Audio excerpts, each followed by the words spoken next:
ఎప్పుడైనా నిరాశ వచ్చిందా?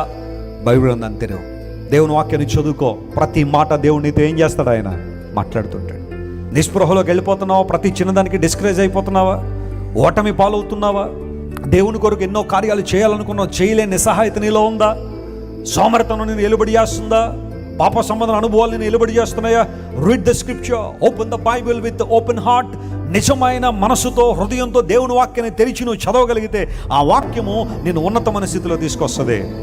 ఒకసారి ఒక జర్నలిస్ట్ ప్రపంచంలో చాలా గొప్పవారిని అందరినీ కలుసుకున్నాడు. ఒక 400 మందిలో ఎంతమందినో కలుసుకుని వారికి ఒక క్వశ్చన్ ఇచ్చాడు. ఆ ప్రశ్నకు సమాధానం రాయమన్నాడు. ఆ ప్రశ్న ఏంటంటే, ఒకవేళ మీరు ఎప్పుడైనా ఒక 6 నెలలు ఒంటరిగా ఒక ప్రాంతంలో ఉండిపోవాల్సి వస్తే, ఇంకెవ్వరూ మీతో ఉండరు, మీరు ఒక్కరే ఆ ప్రాంతంలో ఉండాల్సి వస్తే, నేను మీకు ఒక పుస్తకాన్ని ఇవ్వాలని ఆశపడుతున్నాను, ఆ పుస్తకం ఏంటో మీరు చెప్పండి అని 400 మంది సుప్రసిద్ధ వ్యక్తులకి ఆ కాగితాన్ని ఇచ్చాడు.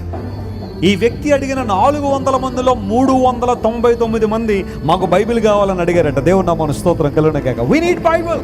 మా ఒంటరితనంలో మమ్మల్ని ఆదరించేది దేవుని వాక్యం, మా ఒంటరితనంలో మమ్మల్ని ధైర్యపరిచేది దేవుని వాక్యం, మనల్ని స్థిరపరిచేది దేవుని వాక్యం, నూతన శక్తితో మమ్మల్ని నింపేది దేవుని వాక్యం. కాబట్టి వీ నీడ్ బైబిల్.